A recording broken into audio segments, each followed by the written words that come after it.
Our beloved audience, ladies and gentlemen, welcome to Mentorship Talk Show. This is a program that is brought to you by young student mentors and mentees, public speakers from Kibabi University. I'm Dr. Brian Motivator. I'm Mentor Mani Mark. I'm Mentor Witty Fiona. I'm Mentor Owimo the Poet. I'm Professor Tino O'Brien. I'm Mentor Sharon Igasha. I'm Mentor Regina Angeli. I'm Mentor Anyangu Charity. Welcome to our Mentorship Talk Show. And our topic for today is, in a question form, who is a leader? Ladies and gentlemen, should a leader be an elder? Should a leader be a white man or a black man? Should a leader only be a male?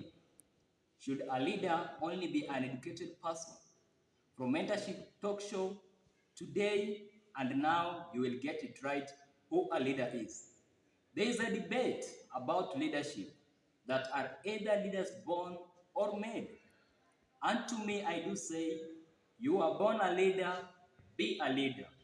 Remember, out of million sperms that were produced, you emerged as a leader. Why shouldn't be a leader? Mentor Regina, what is your concern about if leaders are either made or born? Okay, thank you, Mentor Brian, and for those who are following us, my view on whether mental or whether leaders are born or they are made is that leaders are born. Although I know that my opinion might contradict with most of the people, but we have different views. Leaders are made. Why? Because most of these great leaders, you may see the leadership qualities or those skills in their leadership that they are seen or they are realized starting at the tender ages. I can give an example of a person such as Nelson Mandela and Mother Teresa, Martin Luther King. The three were great leaders and their leadership qualities were seen from their early ages. For instance, on Nelson Mandela, his father died when he was 10 years old. At that 10 years old, when he was at elementary education level, he was a prefect from the tender ages. In secondary, still, he was given many leadership opportunities, which was also extended to the university level. From there, as you read through his background, you'll find out that Nelson Mandela was really a great leader from a tender age. Biblically, from the leaders such as David, you see, David was the last born among the brothers, and Joseph, we have Deborah. Most of them, according to me, were leaders from the tender ages. Thank you. Thank you very much, Mentor Regina, for giving us your side of view. But according to me, according to my own understanding, for an outstanding leader to evolve, for an outstanding leader to emerge, both nature and nurture must contribute. Nature is that biological component or genetic component that you are born with, that which gives you that feeling of passion in serving others.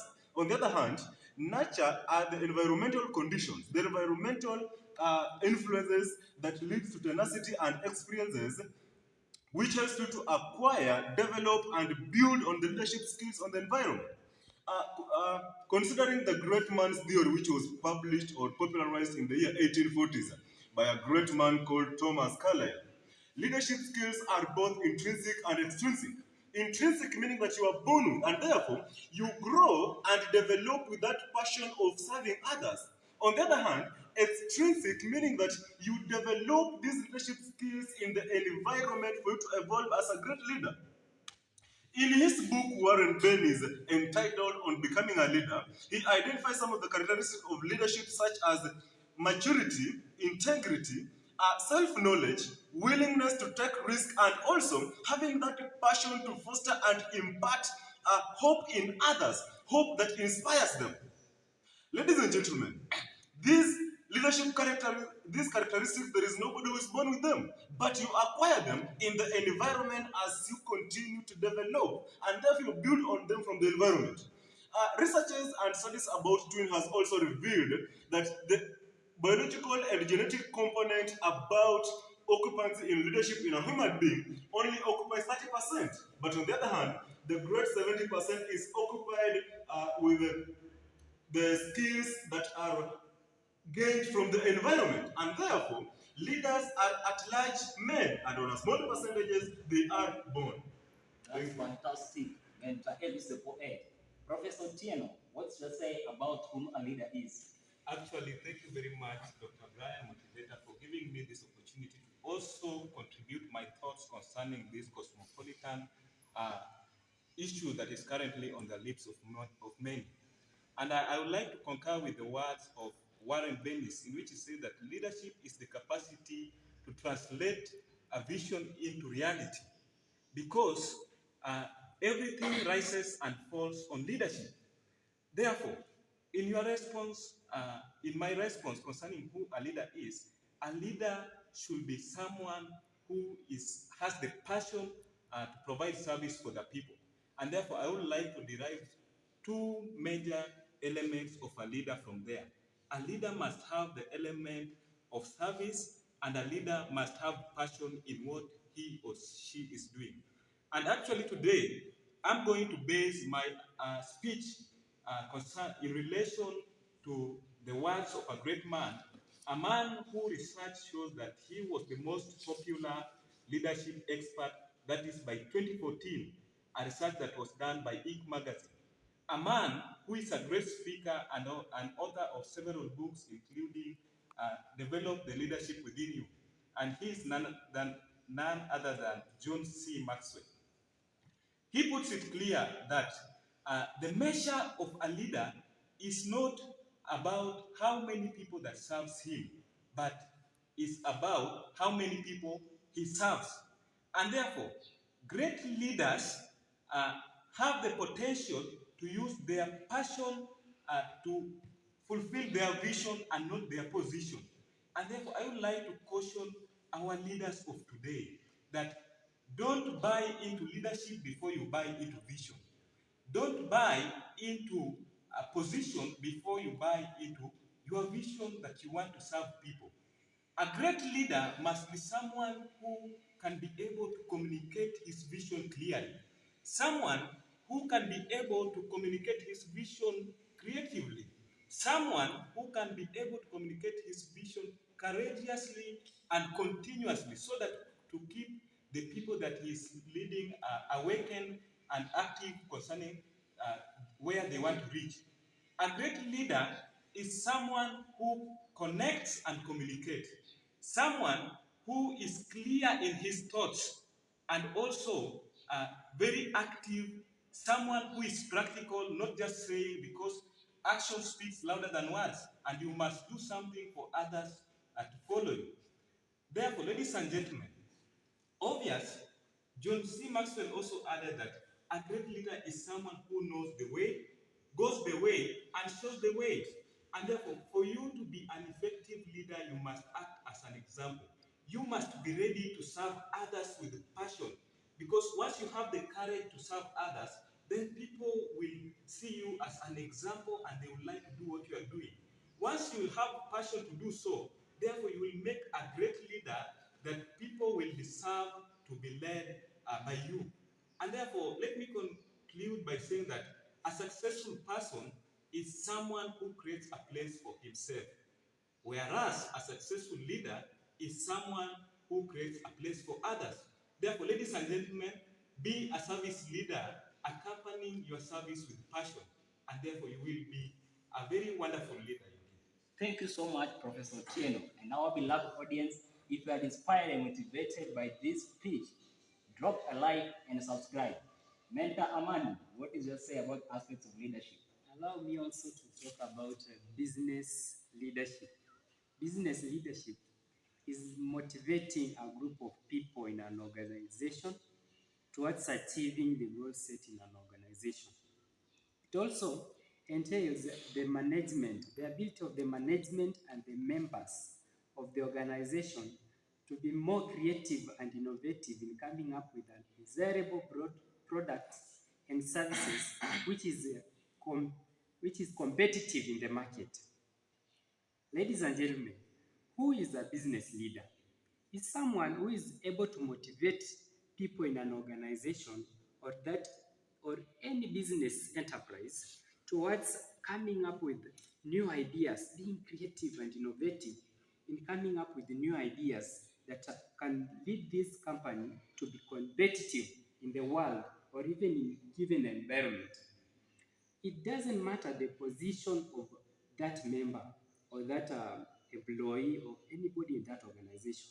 Anybody can be a business leader so long as he or she possesses these qualities. For instance, we have Bill Gates. He's known for the Microsoft, which is a world-known product in computing. Elon Musk is also known for the emergence and innovation of the electric cars across the globe. Those are the known business leaders among others. So remember the words of Donald McGannon. He said that leadership is not about position, but On business leadership, we can't forget of Steve Jobs of Apple. We can't forget of Jeff Bezos of Amazon. We can't forget of Mark Zuckerberg of Facebook. And ladies and gentlemen, allow me to welcome Regina, Mentor Regina, to share with us an aspect of leadership as a talent. Okay, thank you for this opportunity. I want to share with you about leadership in talents. Talents, it involves the gifts or the unique abilities that you are given, that you have. Does everyone have a talent? Yes. Of course, everyone has a talent, but it's really hard for some people to identify their talents. You might find that some friends are saying that Mimi sina talent. It's not right. Everyone has a talent. We are also told in the Bible that God gave each and every one of us different talents. For instance, we can have some people having talents in singing, others having talents in public speaking, while others have talents. For instance, in our case here as mentors, most of us, our main or the talents that we share is encouraging others, inspiring others, or having that stand that at least makes someone to feel encouraged, to feel inspired, not to give up, but to keep on trying. That's why you can say that everyone has a talent. In Kenya, we can say that, okay, we can give some examples of those people who have talents. In, in acting, we have Nigerians who are best in acting for African. We know them. Thank you for that chance. Thank you so much, Mentor Regina. Talent is very wide. Michael Jackson is known because of music. Michael Jordan is known because of basketball. Lionel Messi is known of football. Les Brown is known of public speaking. What are you known for your talent? Allow me to welcome Mentor Elvis the Poet to share with us education as an aspect of leadership. Thank you very much, Dr. Brian. Allow me to talk about education leadership. Actually, education leadership ranges all the way from the CS and narrows downwards. But believe me, within this range, the people that plays the greatest role in education leadership, they are the teachers. Just as Aristotle, an ancient Greek who had few information about education, cited that those who educate our children well are more to be honored than they who produce them. They who produce them, they just give them life. But the art of living lies in the hands of the educators. Ladies and gentlemen, academic leaders are the ones that makes us to become who we are. They are the miracle workers in our lives. Just as Mark Twain used this phrase, miracle workers, to describe a certain woman that ever lived on earth, a great woman that Mark Twain views as a great academic leader, a woman by the name Anne Sullivan. Anne Sullivan, my fellow members, was none other than the teacher to the great Helen Adams Keller that we talk about nowadays. Helen Adams Keller was managed to become the great activist that we talk about nowadays through Anne Sullivan. It is through Anne Sullivan that Helen Adams Keller became the great lecturer. Helen Adams Keller managed to write very many inspirational articles that we read nowadays, despite her blindness, just because of Anne Sullivan. Ladies and gentlemen, a great academic leader. And I also tried to view and to see how these two great ladies met. Actually, they met in some years back, 1887. This was the time when Anne Sullivan was just 20 years. The first thing Anne Sullivan did as she met Helen Adams Keller, she just poured a stream of cold water on her skin and then led her in spelling the word water. Ladies and gentlemen, this was the first day that the life of Helen Adams Keller took a different direction. It took a different direction towards the positive one. Ladies and gentlemen, and Sullivan, therefore, is a great example of academic leadership.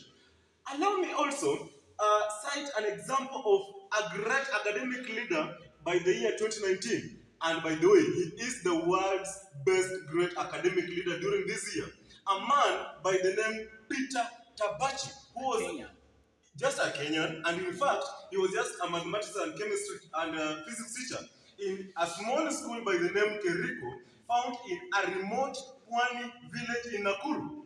This man abided with the quote of Nelson Mandela that the difference, that what counts is not the mere fact that we lived. What counts, it is the difference that we make in the lives of others. This is the only thing that determines the significance of our life that we live. Sorry. Ladies and gentlemen, Peter Tabachi was awarded $1 million Global Teachers Prize from the Vaki Foundation. I tried to consider why this was so, and then I realized that Peter Tabachi used to use 80% of his income just to empower students out of the class, and therefore, great academic leaders are those that extend their antenna out of the classroom work and empowers their students in their lives. Actually, great academic leaders, therefore, from this example of Peter Tabachi, they don't blame the kind of students they are leading. They don't blame the kind of school they are leading. As we can see, Keriko School is a very small school, a secondary school. Academic leaders, ladies and gentlemen, they don't blame the environment that they are in, but they always keep it in mind. The words of Alexander the Great, that I am not afraid of an army of a lion led by a sheep, but I am afraid of an army of sheep led by a lion. Ladies and gentlemen, if you are an academic leader, inspire, mentor, and create, manufacture great people, inspire great people from you, and everything gonna be alright. Thank you. What a fantastic and inspirational speech by student public speakers from Kibabi University. Therefore, I urge you, my beloved audience, subscribe on this channel not to miss our weekly motivation. Allow me to welcome Mentor Sharon Ingasha to share with us about political leadership. Thank you so much, Dr. Brian, for giving me this opportunity to talk about one aspect of leadership, that is political leadership. Okay, being a leader, it requires someone to be committed. Being a leader is someone who lead people by an example. A leader is someone who provide full services on people without Discrimination, even. without any discrimination. Yeah. Okay. A leader is also someone who has vision on any leadership aspect. For example, let's see someone like Nelson Mandela. Despite of being in prison for 27 years, he emerged the president of South Africa. Exactly. And led the people with a lot of vigor. Someone like Fidel Castro also led people despite of all those challenges that he passed in his life. He became the president of Cuba. Okay, let me just say this. Being a leader, it makes you not like, In terms of position or passion. yeah, a leader is supposed to have passion on leading the people, not because like he was forced to be there, but because he's willing and ready to serve the people. Thank you so much. So, and therefore, you mean that the politician should not go for politics because of the position, but the leadership that is within them, yeah? Thank you. The vision is the one that should drive him there and not at the position. That is why I do say to myself that I'm standing for a passion, not a position. Great. Allow me to talk about spiritual leadership. Ladies and gentlemen, Nelson Mandela made it better when he said that a leader is a good shepherd. He stays behind the flock, allowing the most nimble sheep to go ahead, whereupon the others will follow, not realizing that they are being directed from behind. Ladies and gentlemen, a great leader is a good shepherd. A good shepherd knows the number of flock of sheep he leads. But it's so unfortunate that many of us call ourselves leaders, or we have leaders who doesn't know even the number of citizens they have in their country.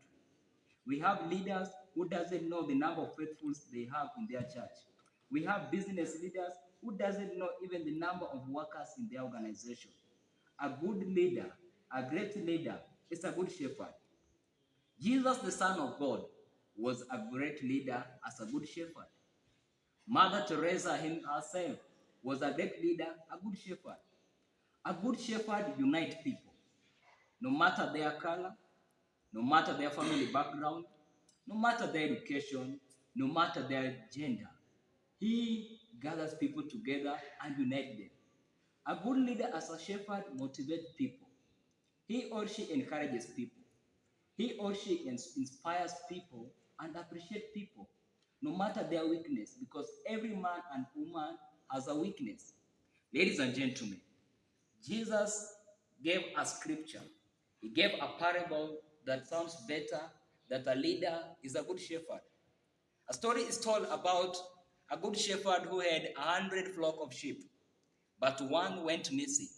As a great leader, as a good shepherd, he left to go and seek one sheep that was lost.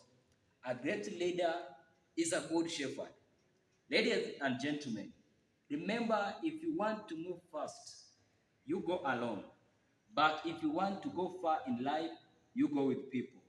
Henry Ford, a great mind that made an impact in automobile industry, made it better when he said, coming together is a beginning, staying together is a progress, and working together is success. Allow me to welcome Mentor Charity to share with us any simple aspect of leadership to conclude the topic for today. Thank you, Dr. Brian, for giving me this opportunity. Just to add on, I just like to say that leadership is an instrumental for social change, whereby for a particular country or a community or a society to grow, it depends on the leader. If the leader will lead the country well, it means that that country will develop well. But if we have a leader who is not considering other people's grievances, it means that that country will not even grow well. Thank you. Oh my goodness, that's beautiful. Mentor Fiona, could you conclude for us the topic for today? Okay, thank you for the chance. Leadership has got various objectives indeed, and one major objective of leadership, according to author Jim Rohn, he said that leadership is building those who are poor to be well, Wow, and building those who are well to be better, wow. than being much concerned about their own interest. Thank you so much, Mentor Fiona, and my fellow mentors and mentees, student public speakers from Kibabi University. What a beautiful show is Mentorship Talk Show. Consider subscribe of this channel.